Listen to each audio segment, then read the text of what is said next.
Thanks for tuning in to this starting lineup edition on Mystery Caution as we take a look at qualifying and practice results for the Enjoy Illinois 300. I'm Greg DePalma. Thanks for joining us once again for another look into what transpired on qualifying and practice day for the NASCAR Cup Series. Okay, so we are going to, as usual, first of all, get started by looking at how the drivers did in practice. So let's go ahead and do that first, thanks to J-Ski. We also want to remind everybody that we're going to have a link in the description from our Wednesday preview. This is what we do on this video all the time throughout the season, or I should say since we've started doing this, and that is we will, early in the week, we have our preview. We usually post that on our primary channel over on Prime Sports Network. Now, you might be wondering, why are we doing that? Why isn't everything all on Mystery Caution? Well, that's because we have to get the subscription base up. And that's something we have not been able to do so far. So yes, it is important. Please subscribe if you enjoy these videos. Like, share, all that's awesome. And that's because the more subscribers we get, the quicker we can build this channel. And then everything will be on the channel. But for right now, we have to kind of cross-promote between our more popular channel as it is, and that helps us to promote Mystery Caution. So that's the reason why we do that. So so you can check that out early in the week. We have the preview on Prime Sports Network, usually Tuesdays. Sometimes we have to do Wednesdays like this week with the holiday. Okay, then what we do here is we take a look at practice qualifying. Luckily, this was a morning session or session, so that's awesome. That's why we're recording this a little before 1 o'clock on Saturday. Okay, what we're also going to do is we are going to have a condensed version of our show from earlier in the week, and we put it here on Mystery Caution, so you can take a look at our videos early in the week at Prime Sports Network. You can subscribe, of course, there as well, and that's awesome. That gets you a head start days before every weekend, race day, qualifying, all that kind of stuff happens in the NASCAR Cup Series. Once we get into this particular day, what we do here is we post a condensed version of our preview on Mystery Caution. So that's available. You can check it out right now. We're going to have a link in the description for that. So check that out. This way, you've got both the condensed version of what we talked about, a lot of the other important stuff, stats, we went over all the drivers, trends, everything that I'm just not going to go into detail on this video. So that's going to be available. Check that out. Link in the description. But that's it. And then this one. So that's what we're going to see, how things go here with this format. We've already started it. We've made some changes and tweaks, and hopefully we'll continue to be able to provide this content for you. Again, the more you're interested in it, the more we'll do it. Okay, so there you go. There's the practice sessions earlier today for this race in Illinois. We're just keeping our fingers crossed that it's going to be a good race. Because it's been kind of boring the last few years. All right, so what did we find out first and foremost in practice? Well, Ford, they had the top 2 fastest drivers. Toyota, they had 3 of the top 5. Where's Chevy? No Chevy drivers in the top 6. Okay. Now, when we talked on Wednesday, we referenced the fact that there wasn't really a whole lot to go on, only 2 races, so how can you really get trends there? But as far as especially manufacturers, but we did say, if there is a trend, there is a manufacturer to take a look at that we're going to put at the lead of the pack, it's the Fords, okay? And that's exactly what's happened so far today. So we mentioned the fact that Ford had 6 of the top 13 last year, and 3 of the top 5, including the winner in 2022. So we really liked Ford as the top manufacturer. We thought Toyota was second place. Of course, they had 4 of the top 8 plus the winner last year, and 2 of the top 3 in 2022. So we had Ford and Toyota, a top 2, and we had Chevy kind of far behind, even though Chevy had, wait a second. I made a mistake. Let's go back. Sorry. I mentioned Toyota had 2 of the top 10 in 2023 and 2 of the top 3 in 2022. But Chevy had 4 of the top 8 plus the winner last year. That was Kyle. And yet they did not have a top 6 in 2022. So it was a little bit between Chevy and Toyota and even Ford, there really wasn't any trends that we were able to get out of it. But the fact that, and even though Chevy had 4 of the top 8 plus the winner last year, we still thought that Ford would be the one to keep an eye on the most. That was the thing to keep an eye on significantly overall. That was the Fords. And then you take a look at the fact that Chevy on the season has not had a win in the last 4 races. They have only had 1 win in the last 7. So we combined that with the 2-year trend we have here in Illinois, and we came up with Ford is the one to go after, and we thought that Toyota and Chevy would follow, but we really didn't have anything more than that. But you can check out the video for yourself and see what we had to say. Okay, but more importantly, the Fords have followed suit so far. Okay, so far, they are the manufacturer to keep an eye on. And let's pop up the qualifying runs to really put an exclamation point on it. Okay, Ford, top 3. Toyota, 5 of the top 9. Chevy, Zippo, top 9. Kyle Busch, the only driver for Chevy that made the top 10, made that final qualifying run. That coupled with the fact that Chevy is kind of on a little bit of a dry spell at this point, and I just can't justify taking many Chevy drivers this week.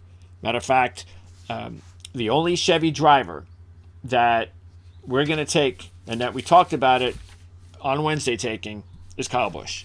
That's it. And Kyle was the best in qualifying. So why wouldn't we follow suit ourselves and say, yeah, Kyle, he'll be our Chevy driver. He'll represent us. Why not? Especially when you take a look at the fact that he has a dominating, a short history here of finishing first and second in both races. So that's the way I would go. Chevy, Busch, done. And then here, look, Kyle Larson really did nothing. 13th and 24. I mean, that's and I tell you what, he was 6-1 on Wednesday. I bet you he doesn't move from 6-1. I bet you he doesn't move. If he does, it's going to be minuscule. There's no way they're going to drop Kyle Larson. They just don't do it. So he now becomes a no way play. Okay, you can't take. This is not the week to take Kyle Larson, unless I'm wrong, and you get, I don't know, close to 10-1 on Larson. You're not going to get that. I think it's Larson out, Elliott out, Elliott 17th and 18th. That shows nothing. Chastain hasn't really shown anything either. I don't like anything out of the Chevys, and we really didn't like them anyway going into our initial preview. So why would we take a look at them now? Okay, so Ford, look at the 2 on the top. We went over the Fords. We said, hey, put a buck on these guys, on these long shots. We didn't expect them, and we still don't expect them to win. But fantasy-wise, they could be a really, really good play.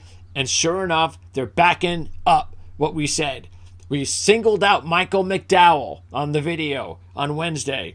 Take a look at how well he's been qualifying. He's 250-1. We even mentioned Austin Cindric, because Austin Cindric had a couple of good runs here in his 2 seasons in the Cup Series. Even though he's struggling this year, that's why he's 250-1. But we said, hey, another bargain that you just want to throw a buck on, go ahead and do that. Again, fantasy, probably the safest bet. And then down the line, with some other Fords that we also mentioned, those would be the big boys. And that would be Ryan Blaney, who qualified 3rd. Joey Logano, his teammate, who qualified 12th. And by the way, I don't know if you could still get 14-1 on Logano, but if you can get anywhere close to 14-1 on Logano, you got to take it right now. Because, as you saw, he had the fastest car in practice. Blaney, his teammate, was second fastest. So I doubt you're going to get 14-1 now on Logano. That's why you have to listen to our shows, watch our shows early in the week. because it is important to get that information before the odds change. Blaney, meanwhile, we said if you're going to take Blaney, you need to take Blaney now, which was Wednesday. And this was why. Because we thought that he was likely he was going to qualify well, and that's exactly what he did. So he qualified well, very fast in practice. He's not going to be 8-1, okay? I expect Blaney now to be maybe even, he could be the favorite. I really believe that. I really believe Ryan Blaney could end up the favorite tomorrow in some sports books. I think Denny Hamlin might still be the favorite, though, because as you could see, he's going to start 6th, but his practice speed was not very impressive. The best Toyota would probably have to be Reddick, and that's okay. Because we did say that Reddick, we liked the fact that Reddick was now at a better position with the number 12 at 12-1. And we also mentioned that the 2 tracks that you probably want to keep an eye on, even though Illinois is really not another track that's similar to it, but we referenced Darlington in New Hampshire. So if you look at Reddick, even though he finished 32nd at Darlington, don't forget he led 174 laps at Darlington this year. And last year in New Hampshire, he was 6th. Okay? So we thought Reddick was an interesting 12-1 play just to keep an eye on. And you know what? I'm not so sure the odds are going to drop that much. Maybe you could still get 8-1, 10-1, and I think that's pretty decent if you get that. Anything less than that, forget it. But he is the fastest combined Toyota. Christopher Bell also looks strong. He was our what was it that I said? He was, I just got a gut feeling on Christopher Bell last week. Trust me, that probably happens when I say that. And I probably say that a few times a year, and I probably hit it once a year. So if you missed out on that one, you're probably going to wait till next year. But Christopher Bell worked out for us, and he looks pretty good again this week. Fact is, though, even though it was a rain-shortened race, it was a win. It's really hard to win back-to-back in the Cup Series. So I'm just going to eliminate Bell. Even though the odds, if I'm still getting 10-1, I would definitely keep an eye on that and maybe think about it. As far as the other Toyotas, Wallace. Wallace is 40-1 on Tuesday, and he has a really good qualifying and practice session.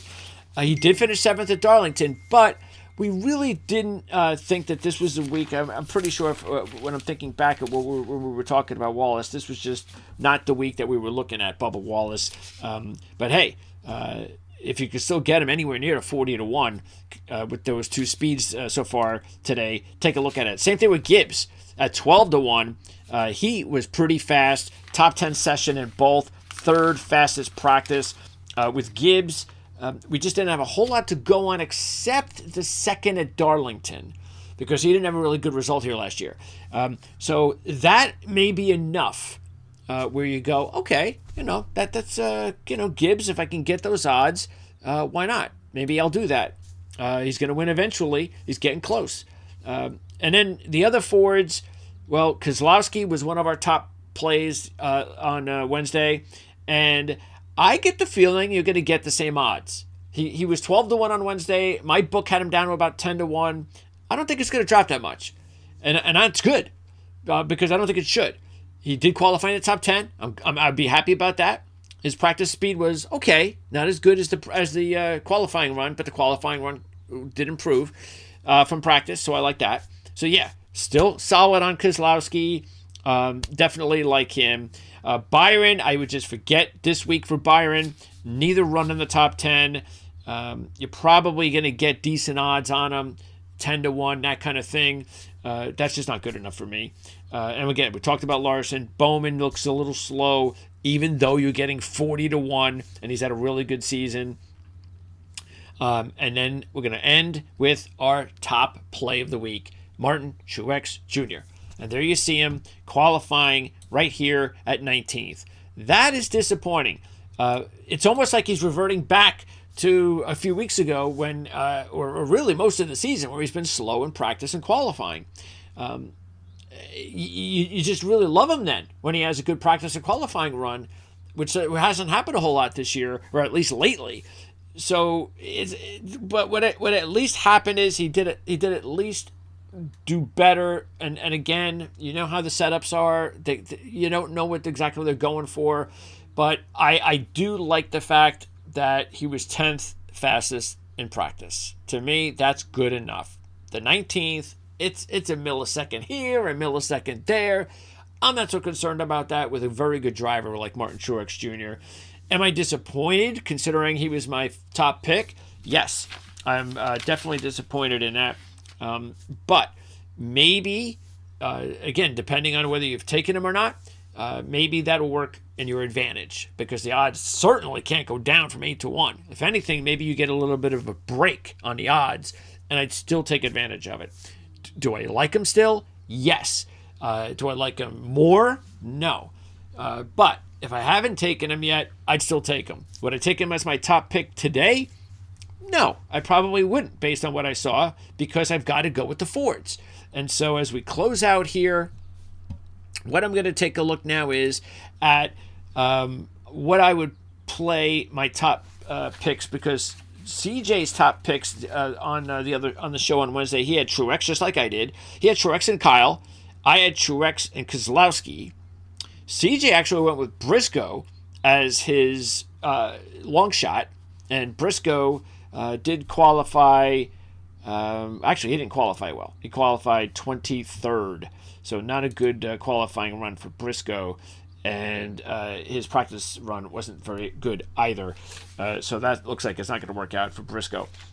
But I would, because and by the way, my long shots were like, I usually do a top 3 and a long shot, but I did like a top 2, Truex and Keselowski, and then I did like 2 kind of sleeper long shots, Kyle and Logano, because they're not really long shots, but you were getting double digits. So right now I'm sticking with all 4 of them. And Blaney, yes, definitely I would go with Blaney. What odds would I go with? I can't take Blaney after the way the results have gone lately. I can't take him. 5-1 would be the lowest I would take him. I don't know if he's going to go lower than 5-1. Maybe you get lucky at 6-1, but I can't imagine you will. That's just my gut feeling. If you can get 5-1 on Blaney, I think you're okay there. But I think Keselowski is still a strong play because, again, I think you're going to get decent odds there. And I totally am in on Joey Logano. And if you haven't taken him already, just make sure, hopefully, fingers crossed, the odds are still in your favor. They were 14-1 when we advised to take him on Wednesday. He's starting 12th, and maybe that will be important. That it won't drop his odds. Maybe you get lucky. He's still 12-1, 10-1.